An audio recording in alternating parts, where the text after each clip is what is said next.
رحیم زه د ګمبد میر منګوي عثمان آباد سرغر اوسېدونکی ما یوه میاشت زمونږ وشوه چې په ما پسې 50,000 روپۍ بیل د اوبو راغلی دی او ما نه دی ورکړی ما ته اوبه نشته زه سهار جړی لاړ شم ما خبره چې ما ته اوبه راوړه د کوم ځای نه زه اوبه راوړم زه مزدوري وکړم که زه اوبه راوړم زه غریب سړی یم زه په پاکستان کې اوسېږم زه په سرغر کې اوسېږم زه د سوات اوسېدونکی یم پښتون د دې ځای یم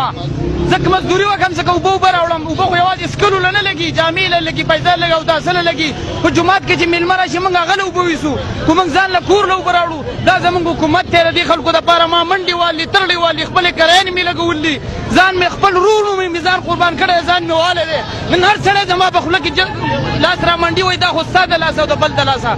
نو موږ څه وکړو آخر موږ ته دې څه دغه وښایي نور کلم به موږ پسې دا حکومت تېر شوی دی وروره او چاله چې موږ موټر کړی دی وروره موږ له نه زموږ تپوس کوي نه زموږ خواله راځي او موږ د لارې هم دال دی د اوبو هم دال دی لارې موږ له نورو دغه جوړې کړي دي زموږ ستاسو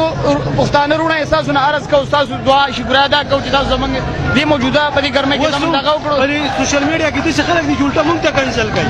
کنسل کوي جي بالکل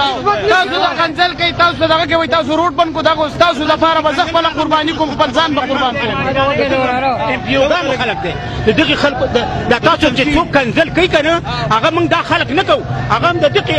پی ټي او والا خلک د هغه تاسو ته کنسل کوي موږ نه کوو تاسو ته زمونږ دغه مسله ده که نه څه وروړه په 1500 روپۍ داخله ما د اوبو کړې ده خو په هغې کې ما ته لس پیرې اوبه نه دي راکړي او 1520 روپۍ مې د اوبو بل داخل کړی دی او چې تپوس وکړم ما ته وایي ګرځه راپسې ولې ګرځم